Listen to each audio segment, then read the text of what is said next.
So ito mga ka-TH, basahin niyong mabuti.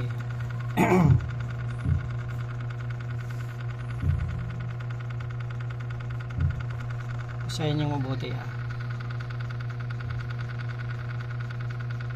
Swiss Bank Corporation, Fine Gold 999 9.9 999.9.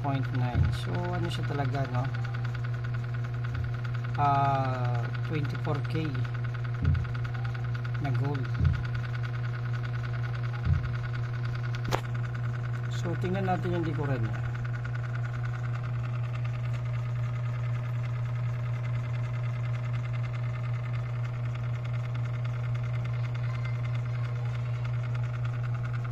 Yan yung likuran niya.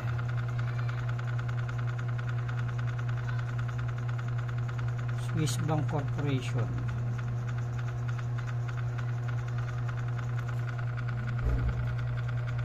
Okay, so meron tayo dito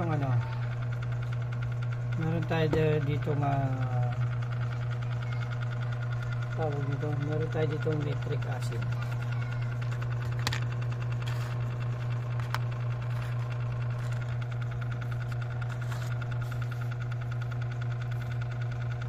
So, meron tayo ditong nitric acid. Ang gagawin natin dito ay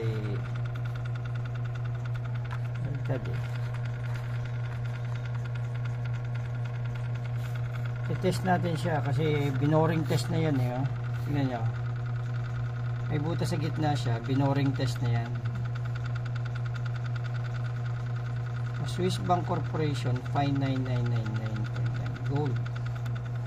So binoring test na yan for asay, pero gagawin natin ay i-acid test pa rin natin ng nitric acid.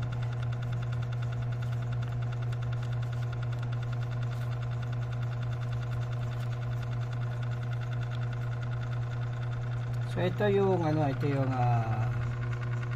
nitric acid. So papatakan lang natin siya.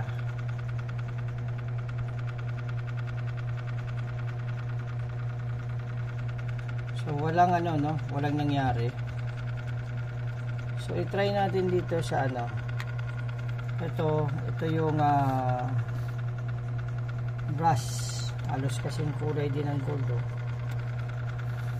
Yan yung brass, ito yung gold. So same acid same acid. So yan yung brass. So kung mapansin nyo, kumulo agad siya. Ngayon ito yung gold. Wala, gumulong kasi dun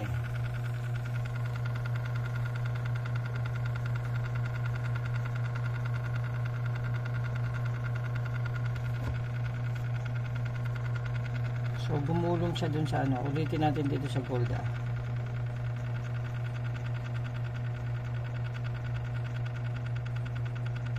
walang reaction.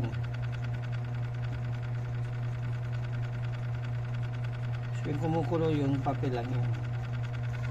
Unlike dito sa copper ay sa brass, pagpatak pa lang kita nyo pagkakaiba, nagbe-berde. Dito ay wala kang makikitang berde. So yan yung acid test ng 24K na fine gold. Mga ka-TH, sana meron na naman kayong bagong natutunan sa pag-asay ng gold. Ito ay mini gold bar lang.